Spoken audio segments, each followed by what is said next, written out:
Hey, thanks for dropping in. This week, we'll be making a quick and easy chili.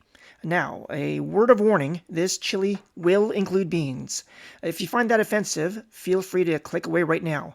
Just don't forget to hit the like and subscribe buttons before you go.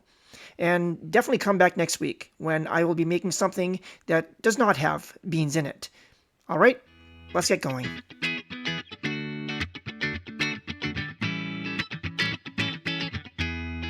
So as you can see, there's a lot that goes into this chili, but there's surprisingly little prep. Let's get to that first. We can start by browning off the beef. This is just plain old ground beef. We'll add it to a pan that's got a splash of veg oil in it, and we'll let it fry until it develops a bit of a crust. That gives us time to prep our other ingredients. We'll start with the aromatics. First, some onion, which I'll chop into a medium dice. Then, some garlic, minced. As long as we're at it, I'll also chop up a green pepper. This is optional, but I happen to like a little veg. Now we can make our spice blend.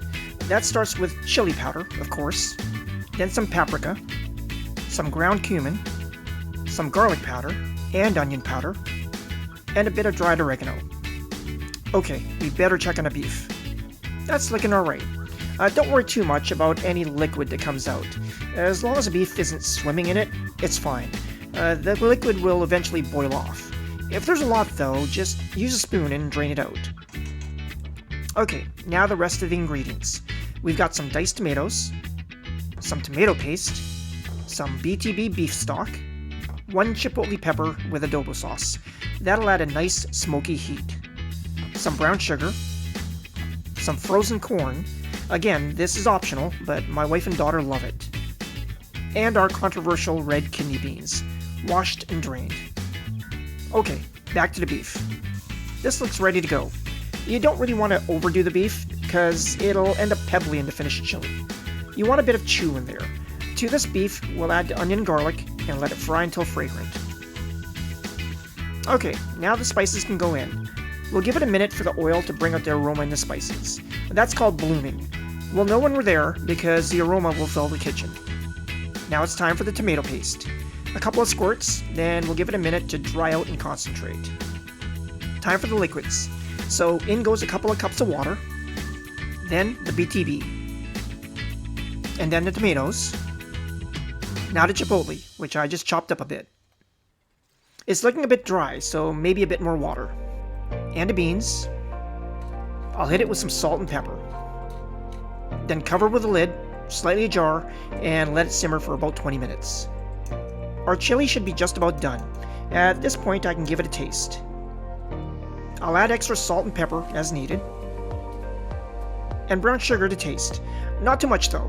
Corn's also going in there, and I don't want it to become sweet. I'll let this continue simmering uncovered to reduce it a bit. We're almost done. The last step is to add the veg. So in goes the green pepper. Then the corn. I'll give this a few more minutes to simmer. The veg will soften, but still have a slight crunch.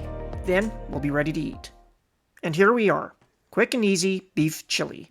Spiced, but not spicy, with a bit of smokiness from the chipotle we threw in there. There's also some texture from the veg. To finish, I'll add a healthy dollop of sour cream.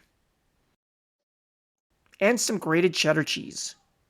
Maybe a bit more cheese. Yeah, why not? May as well go for it. And it's done. Time for a flyby.